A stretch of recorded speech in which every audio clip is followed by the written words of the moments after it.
Amitié fusionnelle ou amitié amoureuse, la dimension passionnelle prend parfois toute la place. Et lorsqu'une dépendance affective s'installe, l'équilibre devient fragile. Quand Angélique rencontre Caroline, tout les unit. Elles calquent leur vie l'une sur l'autre, s'écrivent tous les jours, s'habillent à l'identique. Et puis, la jalousie prend le pas. Vous écoutez le 108e épisode de Transfert, produit et réalisé par Slate.fr. L'histoire d'Angélique a été recueillie par Anthony Lesme.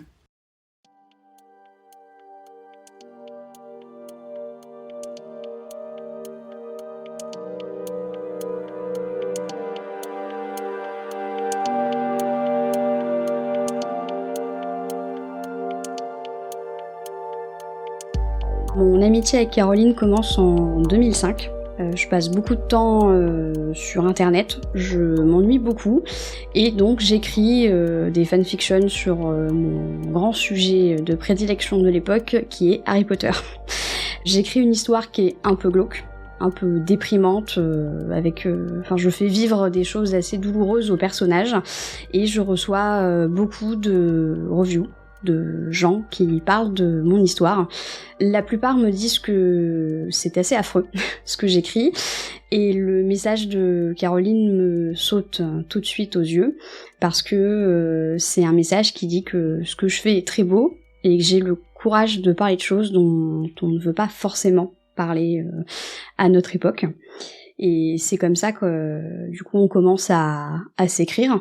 Donc on s'échange nos numéros de téléphone, on s'ajoute sur MSN, et là en fait on se parle sans arrêt. Tout le temps, on est capable de passer des soirées jusqu'à 4h du matin en ligne, on s'appelle après les cours, pareil on reste jusqu'à 2h du matin sans s'arrêter de parler, de se raconter nos vies. On trouve beaucoup de similitudes sur ce qu'on vit. Elle a des amis qui ont des comportements qui sont très similaires par rapport aux miens. Donc ça permet d'entretenir cette similitude qu'on essaie de créer ensemble et on partage beaucoup de choses, notamment au niveau de la musique. On est très très fan d'Indochine parce que ça nous renvoie à des choses intimes qu'on a l'impression de vivre, parce qu'on se sent relativement triste et assez seul à cette époque-là, et donc on passe des heures au téléphone, à mettre la musique d'un côté et de l'autre, à écouter, à chanter ensemble. C'est vraiment quelque chose qui forge notre amitié.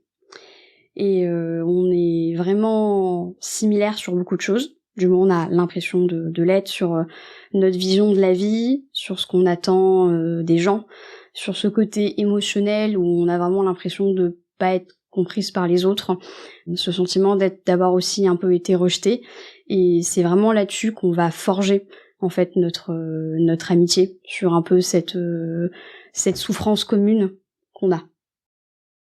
Il y a une chanson où on a décrété que c'était notre chanson, c'est la chanson Alice et June de Indochine, qui parle de deux filles qui vont mal et l'une essaie de sauver l'autre en fait. Et c'est assez intéressant parce que dans la chanson, Caroline avait décidé qu'elle était June, celle qui allait le plus mal, et moi j'étais Alice, celle qui va mieux. Et à chaque fois qu'on se sentait pas bien, on s'envoyait des messages avec les paroles de cette chanson et on se disait t'inquiète pas, je suis là pour toi, rappelle-toi qu'on va s'aider et se sauver mutuellement. Et c'est vrai que c'est une chanson qui me procure beaucoup d'émotions quand je l'écoute, et c'est très fort, très intense. C'est ma seule et unique relation d'amour amical. C'est très particulier parce que on se met cette idée en tête que justement on est pareil, qu'on doit tout partager, et très vite ça part dans quelque chose de très fusionnel, de très fort, de très intense, où on a du mal en fait à entretenir des relations à côté. Ça devient très prégnant et très imposant, cette idée d'avoir une meilleure amie, quelqu'un avec qui on peut tout partager, à qui on peut tout dire, qui nous jugera pas et qui sera toujours là pour nous. Et on entretient vraiment ce côté je suis unique pour toi et tu es unique pour moi. Alors on se parle pendant environ 1 an, ça dure assez longtemps. parce que on est jeune, qu'on n'a pas forcément d'argent et de moyens pour se voir.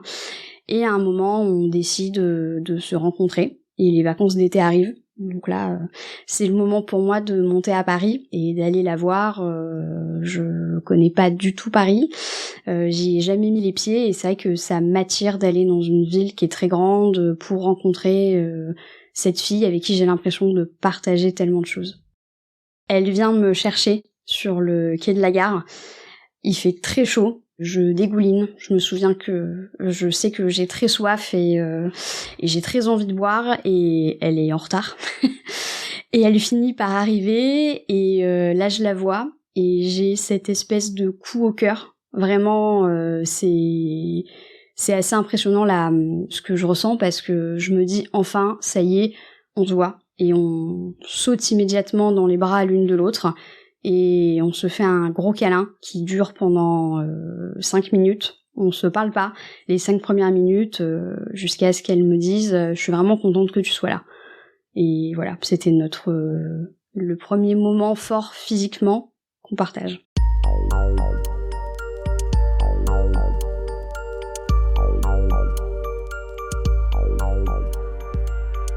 On passe 10 jours ensemble chez elle. Ses parents ne sont pas là. Il y a sa sœur. On fait beaucoup de choses. On se balade beaucoup dans Paris, on fait beaucoup les magasins. On continue d'entretenir cette idée qu'on est pareil, ou du moins qu'on veut l'être. Donc on va dans des magasins pour acheter les mêmes choses, les mêmes chaussures, les mêmes t-shirts. On se grime vraiment l'une dans l'autre, on se fait la même coupe de cheveux, on différencie juste nos habits par des couleurs. En fait, elle porte plutôt des choses bleues et moi des choses roses. C'est vraiment ce qui marque notre différence. On achète ces espèces d'horribles ballerines à paillettes qui nous font très très mal aux pieds et avec lesquelles on marche pendant des heures. Voilà, on passe beaucoup de temps à discuter, à écouter Indochine. On dort dans son lit, qui est un lit une place. Et en fait, on dort dans les bras de l'une de l'autre. Vraiment, on se fait des gros câlins. C'est assez fort comme moment parce qu'il n'y a pas du tout ce côté charnel ni physique de la relation. C'est vraiment sur un plan émotionnel, mais on est vraiment collés et on n'arrive pas à se détacher. On parle beaucoup de ce qu'elle ressent. Ce sont des choses qu'on avait déjà abordées, le fait qu'elle ne soit pas très bien dans sa peau. Elle se fait beaucoup de mal physiquement, elle se fait vomir, elle ne supporte pas du tout son corps, elle a vraiment du mal à accepter qu'elle est une femme et qu'elle a des formes. Elle se scarifie les bras, notamment sur le haut des bras, et elle me dit qu'elle met des gilets parce que comme ça personne ne peut voir ce qu'elle fait. Et durant ces 10 jours, elle ne fait pas du tout ça. Elle est vraiment très à l'aise, elle me dit je suis super contente que tu sois là, parce que quand je suis avec toi, j'ai pas du tout envie de me faire du mal, j'ai envie de manger normalement. D'ailleurs, on va manger pratiquement tous les jours au McDo. C'est aussi un peu le ce qui définit ces jours, c'est qu'en fait elle se fiche complètement de son apparence à ce moment-là. Et moi, ça me fait beaucoup de bien de voir qu'elle va bien parce que je suis là. Et je suis très fière de moi à ce moment-là. Je suis très fière de lui faire du bien, d'être son amie, d'être là pour elle. Je pars de Paris, je pleure tout le trajet de retour parce que j'ai vraiment l'impression de perdre quelque chose en rentrant chez moi. Et on continue de correspondre, on se parle beaucoup, on est toujours aussi proches sur un plan mental, mais je sens qu'un fossé se crée entre nous parce qu'elle va de plus en plus mal. Elle me parle vraiment souvent du fait de se scarifier, de recommencer à se faire vomir, et je sens que je n'arrive pas à l'aider comme je peux le faire quand je suis avec elle, et du coup c'est compliqué pour moi parce que je culpabilise d'être loin, je culpabilise de me faire d'autres amis à côté, de ne pas être pleinement et complètement avec elle, et je mentalise pas trop ça parce que je ne veux pas forcément penser au fait que notre relation se dirige vers quelque chose d'un peu pathologique et de pas très sain, mais j'ai vraiment ce moment où je sens qu'il y a quelque chose qui pourra causer des problèmes entre nous. On parle beaucoup de ce qui fait qu'on ne va pas bien, l'une et l'autre, enfin plus elle que moi, parce que finalement j'ai l'impression que mes problèmes sont assez insignifiants par rapport aux siens. On parle beaucoup de son anorexie, de sa vision de la vie, et on se met beaucoup à parler de mort et de suicide. C'est quelque chose qu'on aborde de façon assez récurrente, parce que déjà ça revient beaucoup dans les chansons d'Indochine. C'est quelque chose qui revient énormément sur cet album, sur Alice et June, ce mal-être permanent. Et c'est quelque chose que je vois un peu de mon côté comme une sorte de bulle évanescente au-dessus de nous, quelque chose qui n'est pas fondé, qui n'est pas réel. Pour moi, c'est plus cette idée de discuter de la mort et de ce que ça pourrait avoir comme impact sur les choses, sur les gens, et de quitter notre souffrance, mais c'est quelque chose que je ne considère pas comme concret, quelque chose qui ne peut pas vraiment arriver, mais c'est une discussion qu'on a beaucoup. On parle pas de la façon dont les choses dont les choses pourraient se faire si on voulait mettre fin à nos jours, mais on parle de cette idée de mourir, de disparaître.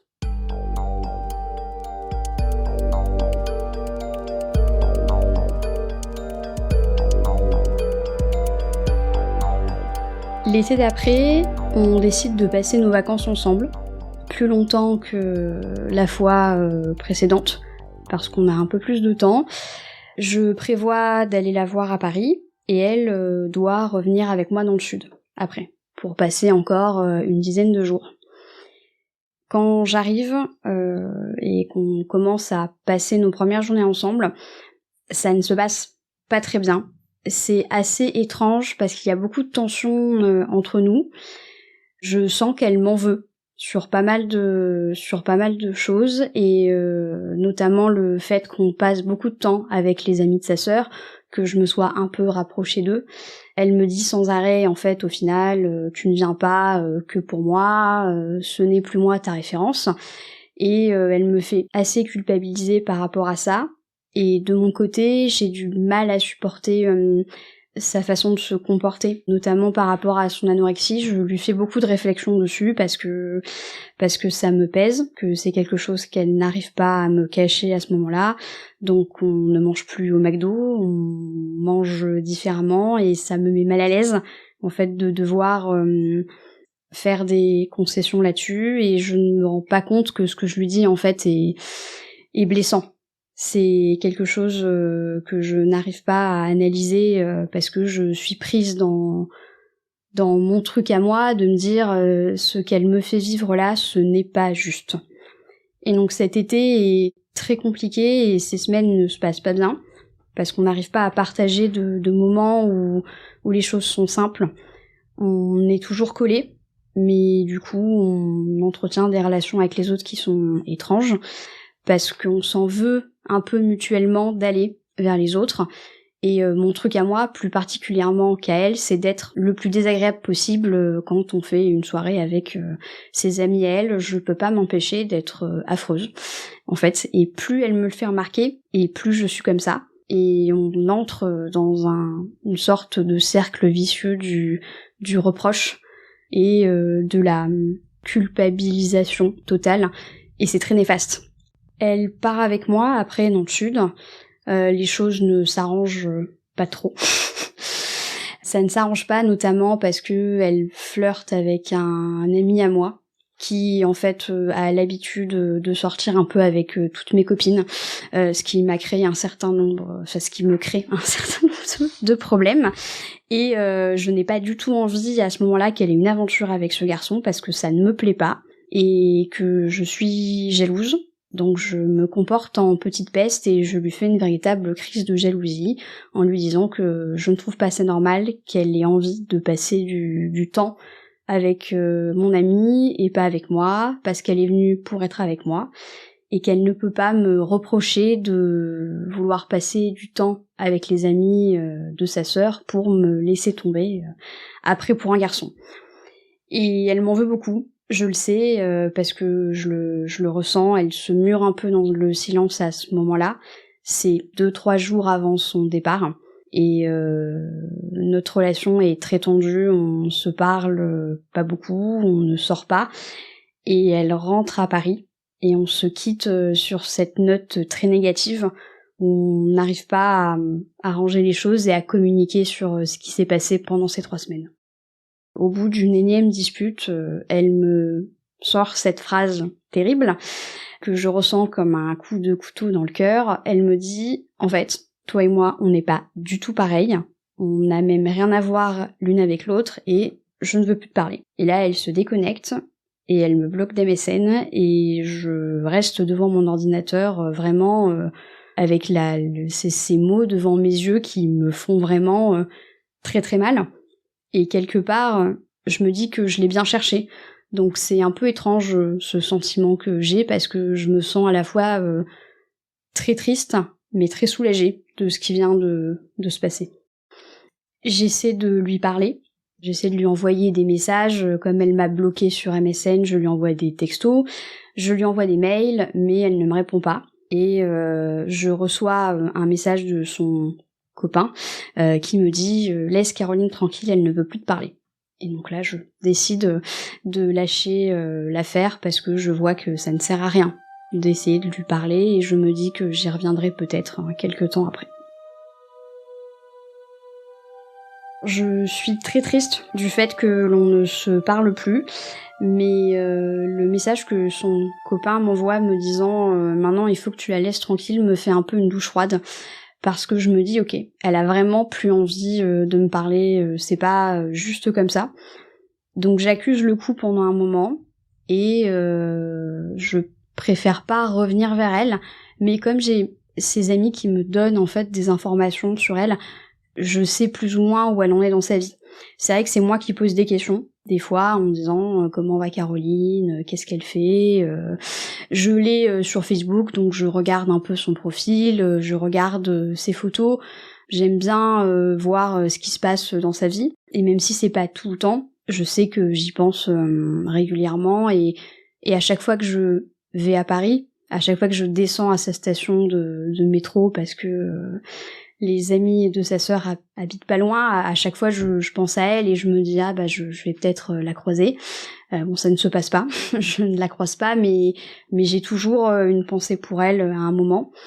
Ça devient moins douloureux au bout de quelques mois, et puis au bout de 2 ans, c'est vrai que j'ai l'impression d'être un peu passée, d'être passée à autre chose, de me dire que c'était une époque particulière de ma vie, cette amitié très fusionnelle, et que je dois accepter que c'est terminé. Donc à ce moment-là, je suis assez sereine par rapport à ça. Je n'ai pas de nouvelles d'elle de façon directe pendant environ 2 ans. Je sais un peu comment les choses vont pour elle, parce que je continue d'avoir des contacts avec les amis de sa sœur qui me disent beaucoup de venir à Paris. Et à cette époque, je rencontre un garçon lors d'une soirée parisienne avec qui je me mets en couple, donc je viens très régulièrement à Paris, et c'est comme ça que je sais un peu ce qui lui arrive. Et un jour, il y a une soirée, une petite soirée à laquelle on nous invite toutes les deux, et ça a été tellement fort cette rupture amicale que les gens nous demandent à chacune mais est-ce que vous êtes d'accord pour venir et vous revoir. On sait que c'est pas forcément simple. Je pense qu'il a fallu 2-3 jours pour y réfléchir. Moi je sais que je prends le temps à ce moment-là de me poser les choses et de me demander comment va être la confrontation, parce que je pense qu'elle m'en veut toujours, vu que je n'ai pas de nouvelles d'elle, et donc j'ai un peu peur de la revoir, mais finalement j'accepte d'y aller. C'est une petite soirée, on n'est pas beaucoup, 7-8, quelque chose comme ça, et on se parle pas des masses avec Caroline, on se dit bonjour, on échange des banalités, mais y a rien de transcendant à cette soirée. On rentre chacune l'une chez l'autre et après, il me semble que je reçois un message de sa part sur Facebook me disant Hello, ça m'a fait plaisir de te voir la dernière fois, j'aimerais bien qu'on se reparle un peu notamment de tout ce qui s'est passé, comment est-ce que tu vas, raconte-moi. Donc on recommence à échanger, mais nos échanges ne sont plus du tout les mêmes que ceux qu'on avait avant, c'est très posé, c'est des discussions de surface. Elle me parle de ce qu'elle fait à la fac, des amis qu'elle s'est fait, de son copain, de ses parents, je lui parle de ma relation amoureuse, du fait que j'ai envie de venir vivre à Paris, de déménager du Sud. C'est pas vraiment que ce sont des banalités, mais on n'aborde plus du tout les sujets qui fâchent. On parle pas du fait qu'elle n'aille pas forcément peut-être encore bien. Moi j'ai l'impression qu'elle va mieux, qu'elle est bien dans sa peau, parce que quand je l'ai vue, elle était souriante, qu'elle avait l'air heureuse, et ça me fait plaisir pour elle de me dire qu'elle est dans de meilleures conditions et qu'elle ne ressent plus toutes ces choses qui lui faisaient beaucoup de mal. Elle me propose dans un message qu'on se voit pour prendre un café. Elle me dit qu'elle a l'intention de rompre avec son copain et qu'elle aimerait bien m'en parler et que surtout, elle veut qu'on parle de nous, de la façon dont les choses se sont passées et qu'elle a besoin de m'expliquer en fait vraiment ce qu'elle a ressenti. Et je trouve que c'est positif comme message parce que je me dis on va peut-être enfin pouvoir passer à autre chose. Notre amitié ne reprendra certainement pas de la même façon, mais au moins on peut faire le deuil de ce qu'il y a eu avant et avancer ensemble. Je ne réponds pas tout de suite à ce message, parce que le rythme de nos échanges est assez espacé. À ce moment-là, je me dis que je le ferai plus tard, donc je réponds quelques semaines après, et je n'ai pas de réponse, mais ça ne m'inquiète pas, puisqu'on se parle de façon distanciée. Quelques jours après, je suis chez moi, sur mon lit, je révise mes cours pour les partiels, et là, j'ai un ami qui m'appelle avec la voix qui tremble et qui a beaucoup de mal à me dire ce qu'il a envie de me dire, et qui me dit voilà, il faut que je te dise un truc, Caroline est décédée hier.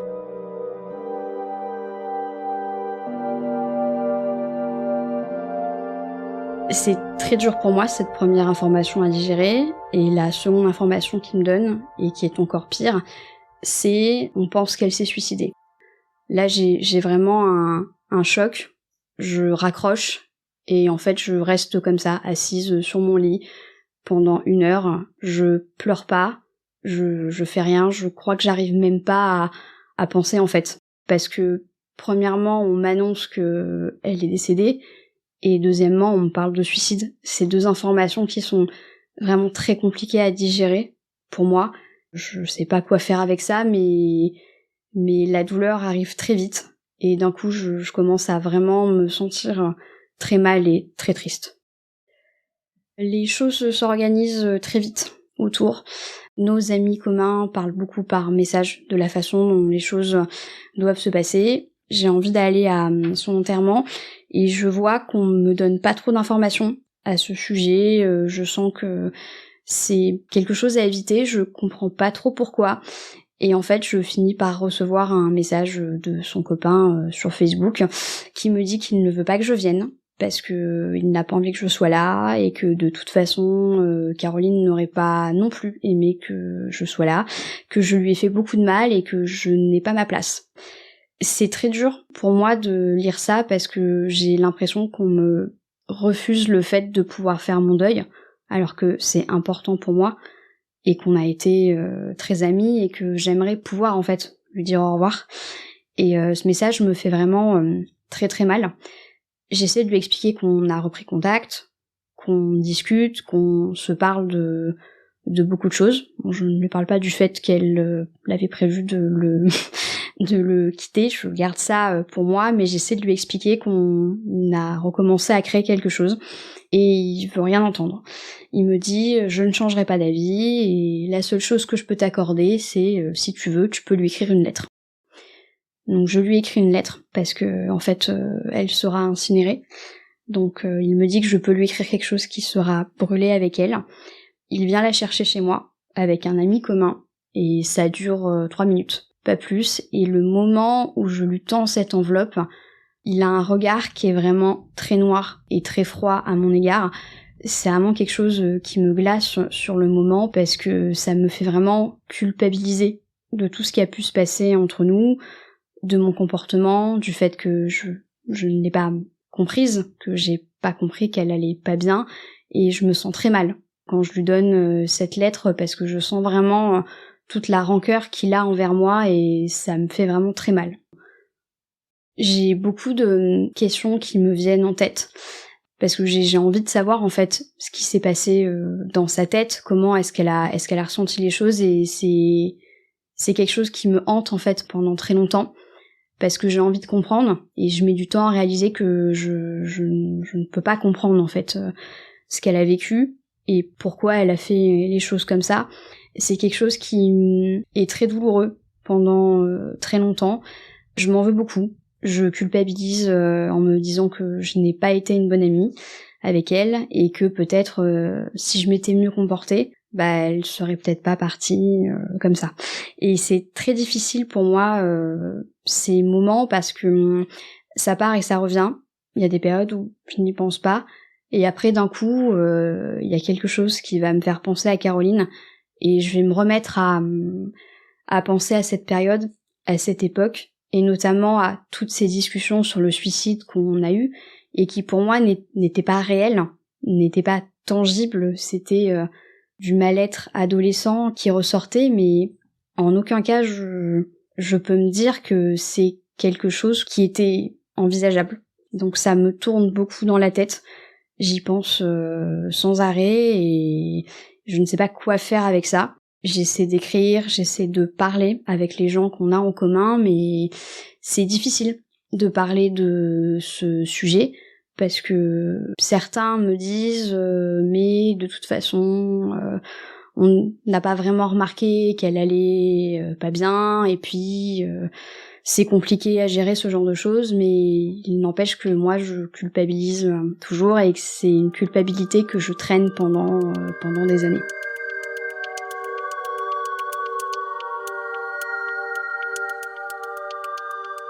Quatre ans après, en 2014, je décide de faire une thérapie parce que je change d'orientation professionnelle, que j'ai vraiment envie de faire ce que je fais actuellement et je me dis qu'il est temps pour moi de parler de certaines choses et Caroline en fait partie.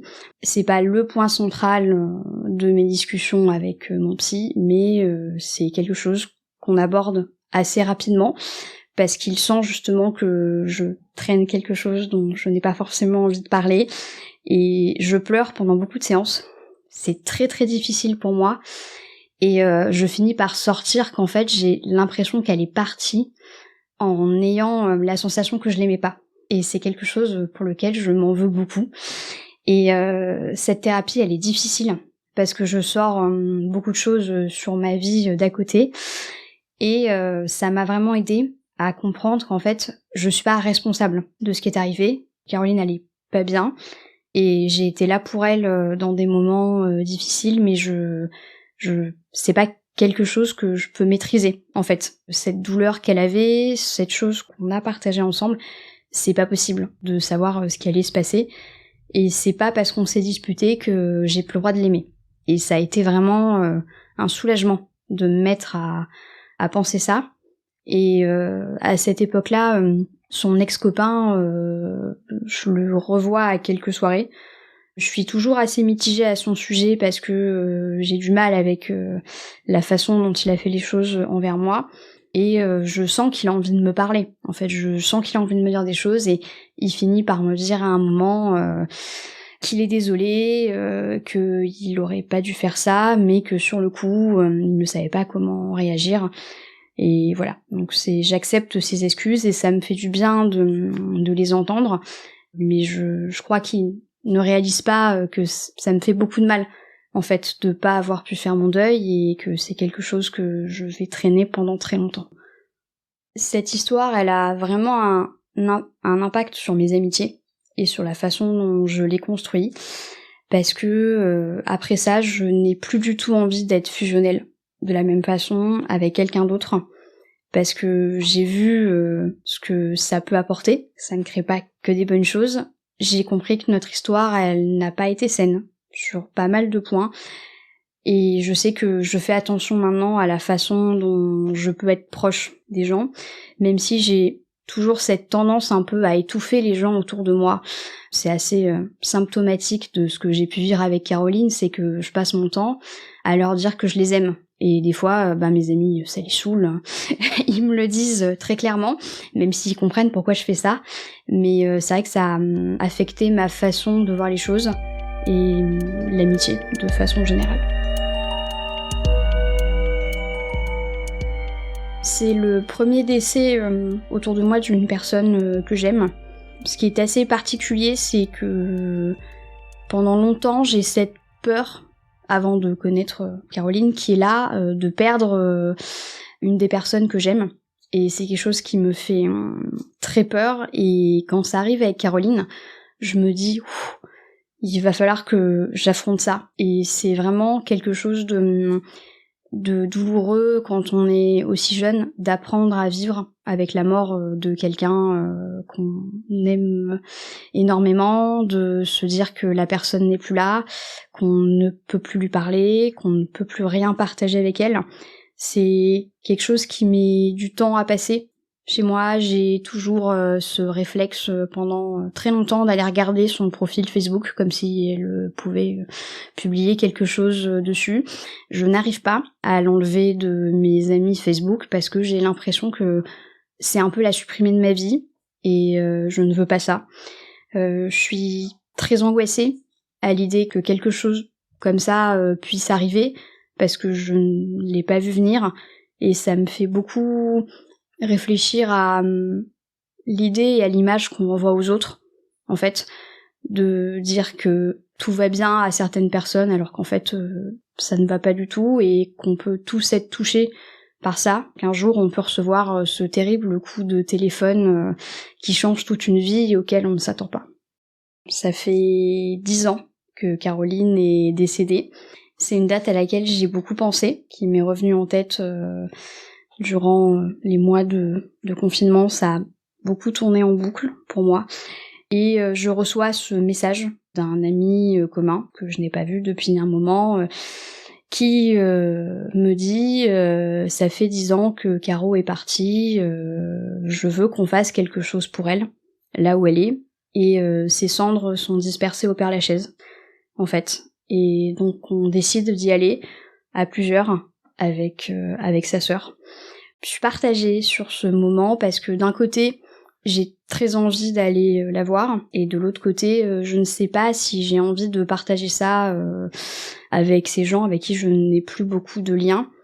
Et quand on se retrouve, ça se passe très bien. On parle de beaucoup de choses, on parle de Caroline, on évoque son souvenir, et je finis par leur dire que je vais raconter cette histoire dans un podcast, et je leur parle aussi du fait que j'ai culpabilisé pendant des années, que j'ai aussi fait une thérapie par rapport à ça, et que cet empêchement de faire mon deuil qui m'a été imposé a été très douloureux pour moi. Et j'ai eu l'impression qu'en fait ils découvraient la chose, ils me regardent et ils me disent tous mais enfin c'est fou que tu aies vécu les choses comme ça. Et je réalise vraiment à ce moment-là que personne n'a compris l'impact que cette histoire a pu avoir sur moi. Et ça me soulage quelque part, parce que eux ils ont complètement oublié le fait qu'on s'était disputés. Et on est là, on est tous ensemble, on partage ce moment. C'est très fort. Et voilà, on repart chacun de notre côté, et je sais qu'on se reverra pas forcément tout de suite, mais ça m'a fait du bien de parler et de leur dire ce que j'avais sur le cœur. Dans ma tête, j'ai vraiment fait le tri. Quand je pense à elle, je pense à quelqu'un d'assez solaire, en fait, qui attirait beaucoup les gens autour d'elle, qui avait vraiment cette capacité de faire rire les autres, d'accrocher le regard. Je garde en tête les moments qu'on a partagés et les bons moments. Et J'ai vraiment essayé avec le temps de mettre de côté cette souffrance qu'elle avait, même si ça en fait partie, et ça fera toujours partie de l'histoire qu'on a pu vivre ensemble. Mais je veux pas me souvenir d'elle uniquement par rapport à quelqu'un qui n'allait pas bien. C'est plus que ça, en fait. Cette fille, c'est vraiment quelqu'un qui m'a beaucoup apporté sur le plan humain et avec qui j'ai partagé des choses qui étaient très fortes, et c'est pour ça qu'aujourd'hui je décide de ne me rappeler que des bons moments qu'on a pu vivre ensemble.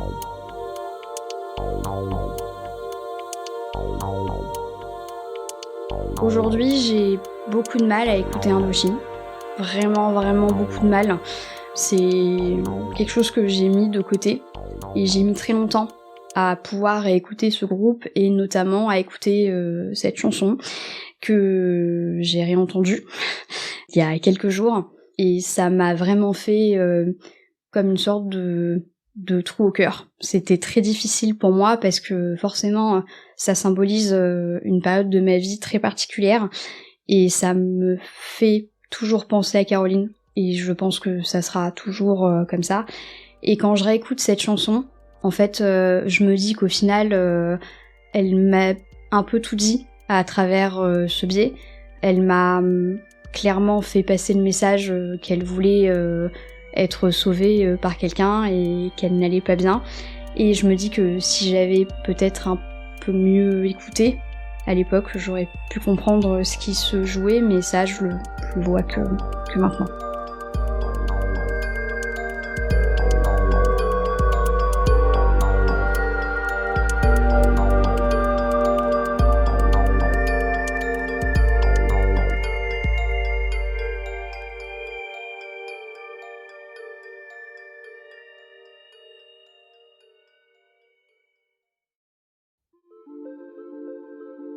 Vous venez d'écouter le 108e épisode de Transfert.